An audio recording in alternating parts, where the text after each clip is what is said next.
Senator Blunt, and as many of you know, I am very interested in civil liberties, but as Senator Blunt said, primary among the civil liberties is obviously your religious liberty. And there has been no greater leader in the Senate than Senator Blunt on defending your religious liberties. The Hobby Lobby case is a perfect example. The government should not force you to give up your faith to remain in business, and you should thank Senator Blunt for his leadership.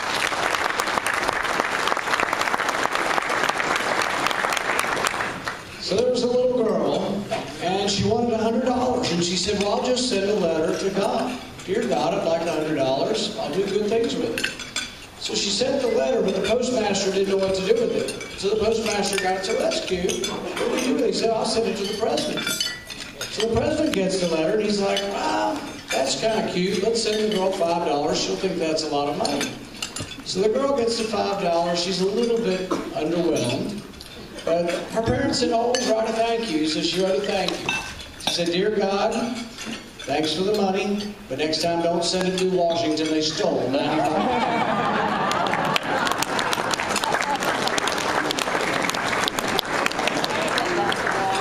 I come from Washington to help you. I come from Washington with news. I've got good news and bad news. Good news is your government's open. Bad news is your government's open, okay? Open and still borrowing over $1 million every minute. So we didn't fix anything. We just keep spending it, but nothing has been fixed. So your government's open but spending $1 million or borrowing $1 million every minute. But during the shutdown, you remember the shutdown. Oh, that's right. Some people didn't notice there was a shutdown, so the president had to go wrap the World War II monument. Okay? So he was afraid you might not know your government shut down, so he sent 100 government workers out there to close a monument that was paid for with private money and has no entrance or exit, and nobody works at the World War II monument. I think its upkeep is actually through a private foundation. But they're afraid you wouldn't know your government was shut down, so he wrapped it with barricades. And then they decided they were going to arrest the World War II veterans that were up there. That didn't go over so big. But when you think about the shutdown and you think, what is the image I should remember about this dastardly thing? Remember the image of the World War II vets going out there with wire cutters, cutting the barricades, piling them on their bus, and dumping them on the lawn at the road.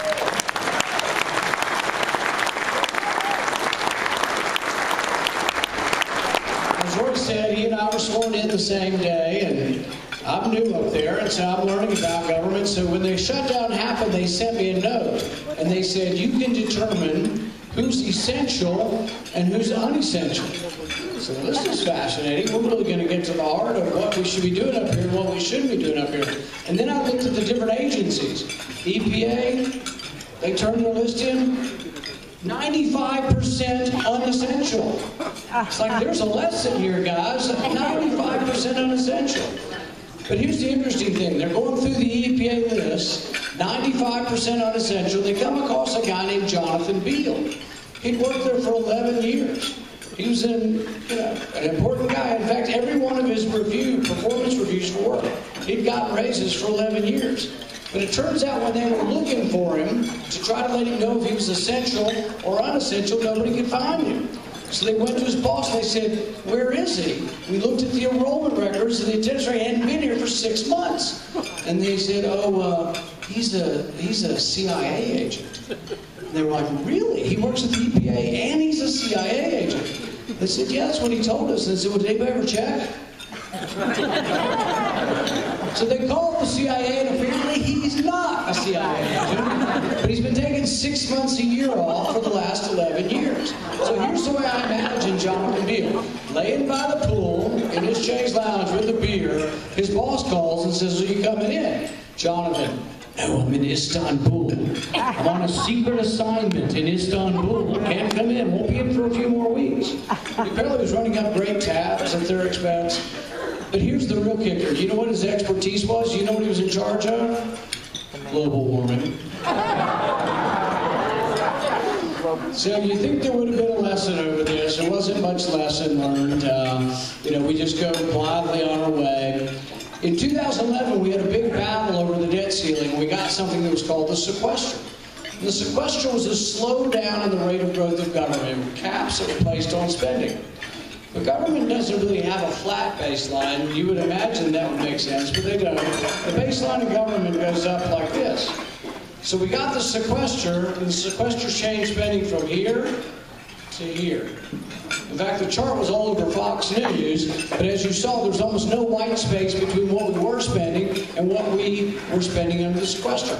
It was a slowdown in the rate of growth of spending over 10 years. Everybody complained. Democrats complained, Republicans complained, and finally even got rid of it just recently. It's kind of disappointing to me. But during the sequester, the president said, we can never cut any spending. It'll be a disaster, he said. He said, we will have to lay off the air traffic controllers. It's like, really? You're the president of the United States, and the first people you're going to lay off are the air traffic controllers? People thought it was just the dumbest thing we had ever heard, and it kind of quickly got pushed along the wayside. His next genius idea for saving money was, let's fire all the meat inspectors. The meat will be rancid. That'll teach you that we shouldn't cut spending. Of course, Senator Blunt got involved in this because apparently a lot of the meat is apparently inspected here, and it would have shut the whole government down. And it was a stupid, stupid idea. But why? Because they're afraid you won't notice if the government shut down. Why wouldn't you notice if the government shut down? Because the government really wasn't shut down. 2/3 of your government is on autopilot. Medicare, Social Security, and Medicaid are 2/3 of your government. We don't even vote on them, and therefore we're not reforming them. 2/3 of your government goes on and on and on. And these are things we may want, but they are not paying for themselves, and nobody's doing anything about them. So 2/3 of your government remained open. That leaves 1/3. Half of the third is the military. And that's the primary thing our federal government's there for. We should have a national defense. So we voted, and even the Democrats voted with us. We opened up the military. So now during the shutdown, we're down to a half of 1/3. We're down to about 1/6 of the government. About 15% of government was closed. And so what did we offer? We offered to open it back up if they would just delay the individual mandate on Obamacare. Of course, we started with repeal, which was a better notion, but it wasn't going to fly. But then we backed off to let's tell them that we'll delay the individual mandate. Absolutely not. The president says he won't negotiate with a gun to his head. What did he do 3 weeks after the government opened up? Delay the individual mandate. So the guy's not serious, nor is he acting constitutionally. But the thing is everybody pulls their hair out and says we can't cut any spending. But if you want to look at areas to cut some spending, Senator Tom Coburn does a great job, something called a waste book. It's item after item after item. And if you don't want to look at the individual items, look at the big ticket items. There's $100 billion unaccounted for. They spend it. They just have no idea where they spend it. It's not accounted for. $100 billion every year unaccounted for. I will jokingly say we've got bipartisan support, though, for no longer sending out pension checks or welfare checks to dead people. However, I would be remiss in saying that it actually has been working very well. In the last 5 years, we've passed out over $500 million to dead people. One guy got caught. He'd been collecting his dad's check from 1971 until 2008. You know how they caught him? He died. So your government's Johnny on the spot. They'll catch you if you die and you're still collecting. But here, to make matters worse, some of us are very concerned that a government would abuse its power and attack you personally or your business. We talked to one gentleman tonight who had OSHA come after him after he made a contribution to the Republican Party. We're worried about stuff like that. And so we think, well, gosh, surely government wouldn't target people, wouldn't target individuals. But then we see what they did to Tea Party groups, what the IRS did. And as we go through this, we're concerned. And there was a woman who was running a Tea Party group. That's loosely defined, just means anybody that's conservative. Her group was, their purpose or their goal was to try to get dead people off.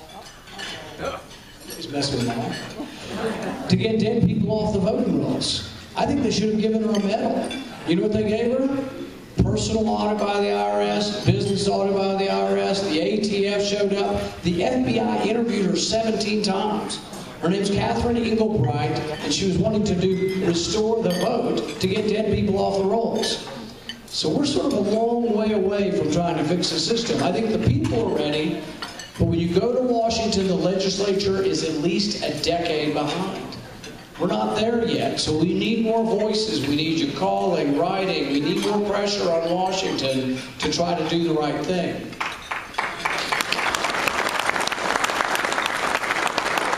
I've sent the president some letters. I haven't been getting any response. If you talk to the president, tell him he needs to send me an answer.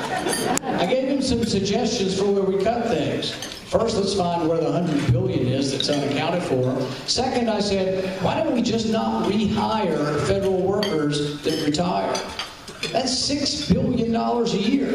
Do you remember when he debated Romney and the president said, oh, there'll be no sequester, so he didn't do a damn thing. So he went a year and a half after the sequester was passed and he didn't do anything. If he'd simply not rehired people who had retired, he would have saved $9 billion in a year and a half.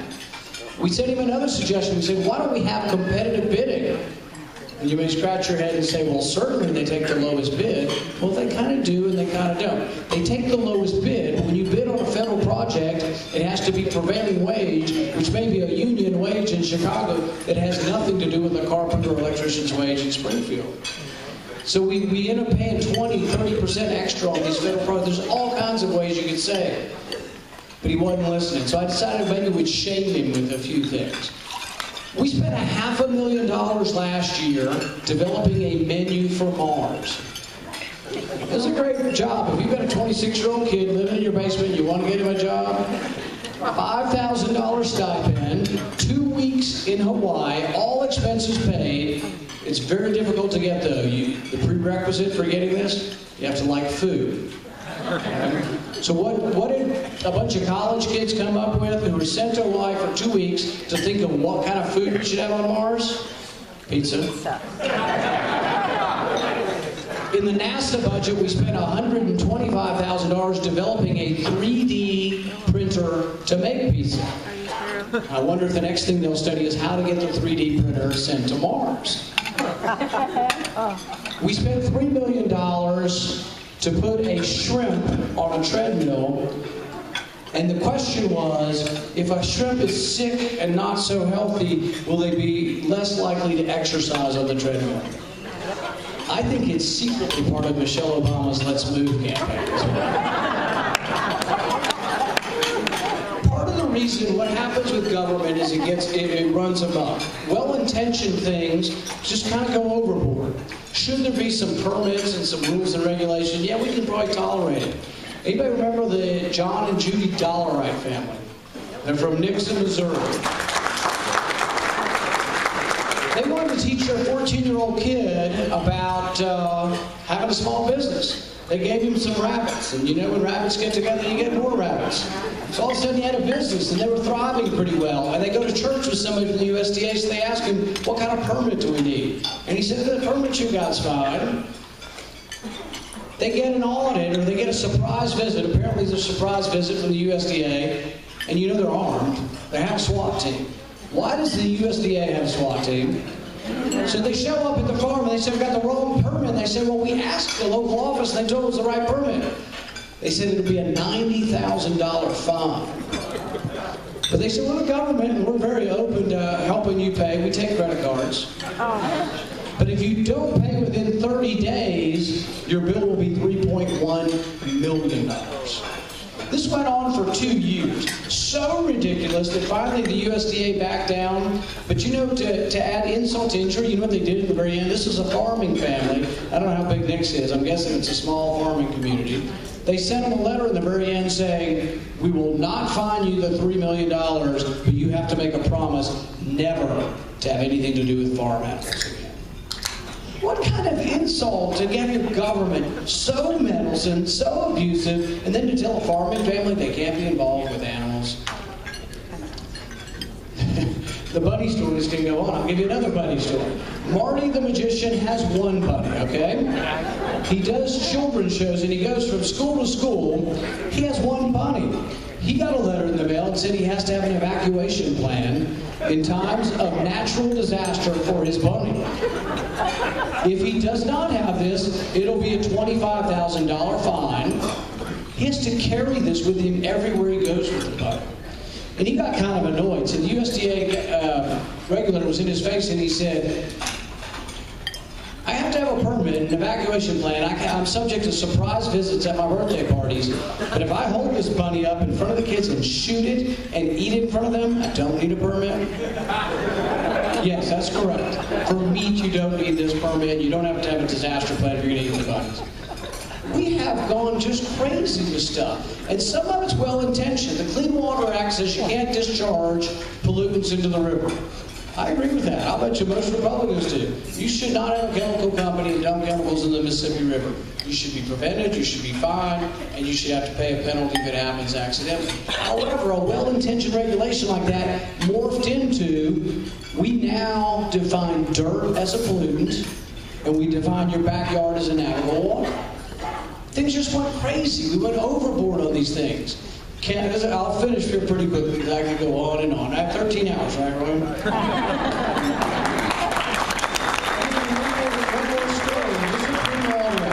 We developed a wetlands policy out of the Clean Water Act. So Ken Lucas is in the southern part of Mississippi, maybe the panhandle of Florida. He puts clean dirt on his own land to raise the elevation so they can build some houses on it, so it will be of more value. His daughter's a part-time nurse and sells some lots for him part-time. They convict him of the RICO statute, which is what they use for drugs. It's for conspiracy. They convict him of conspiracy to violate the Clean Water Act. Okay, he's not dumping benzene in the Everglades. He put clean dirt on his own land. He got 10 years in prison. He's 70 years old. His engineer's 80 years old. They got 10 years in prison. He got 10 years in prison. The daughter is a Girl Scout leader, has a 2-year-old girl at home, has never had a speeding ticket. She got 84 months in prison. Your government is out of control, literally out of control. We've got to get it back.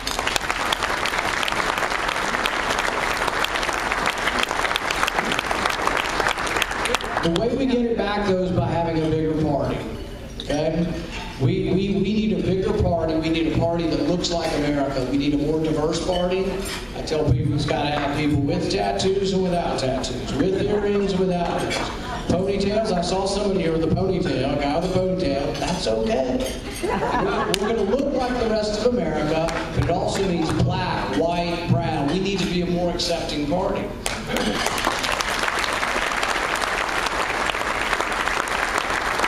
It's easy to say we're going to be that. It's a lot harder to actually be that. I'll give you 3 quick items of things we need to do and talk about if we want more people in our party. School choice. Democrats, it's a disaster what they've done to kids in education. We can get people. Economic freedom zone. Senator McConnell and I have introduced this. This is any area with high unemployment, we just dramatically lower the taxes. So the Democrats come to a poor area, maybe in St. Louis, Kansas City, maybe Chicago, and they say, here's a grant. But they give it to the wrong people most of the time because nobody knows who will be the good business person. The marketplace has to decide that. So I would say, let's don't give grants, let's give tax reductions, but huge tax reductions. The plan we have would leave $1 billion in Detroit. Wouldn't take it from you in Springfield. It would just lower the taxes dramatically in poor areas to try to get them on their feet again. It's a way for us to be for something that helps to alleviate poverty and say, look, Democrats, you've been trying this for 40 years. The grants aren't working. After-school basketball is not getting people into the middle class. So there are ways that we could help him before alleviating poverty. And then the final thing I'll say may or may not divide some of us, but I think we should think about it. The war on drugs has had a disproportionate effect on people of color. 3 out of 4 people in prison for nonviolent drug crimes are African American or Hispanic. But if you look at surveys, some of your kids and grandkids have made this mistake also. They've either had a better lawyer or the police didn't come to your neighborhood. I'm just telling you like it is, and I tell you they see it this way. And what I'm saying is, I'm not for legalizing any of this stuff. What I'm saying is, let's try to make sure it's fair. Let's try to make sure people get counseling and not 10 years in jail. Weldon Angelos got 55 years in prison for marijuana sales. You can kill somebody in my state and be eligible for parole in 12 years. All right, we've gone overboard on some of this stuff, and it has had a disproportionate effect. So if we talk about school choice, economic freedom zones in areas of poverty, and also talk about trying to make our drug laws more fair to everybody, I think we've got a chance to really grow our base of who we attract in our party. I think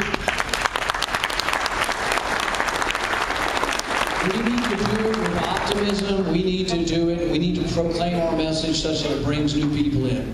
Robert Henry was a painter at the turn of the last century, and I like the way he put it to young painters. He said, paint like a man coming over the hill singing. I think if we proclaim our message with the passion of Patrick Henry, but also like a man coming over the hill singing, I think we'll be the dominant party again. Thank you very much.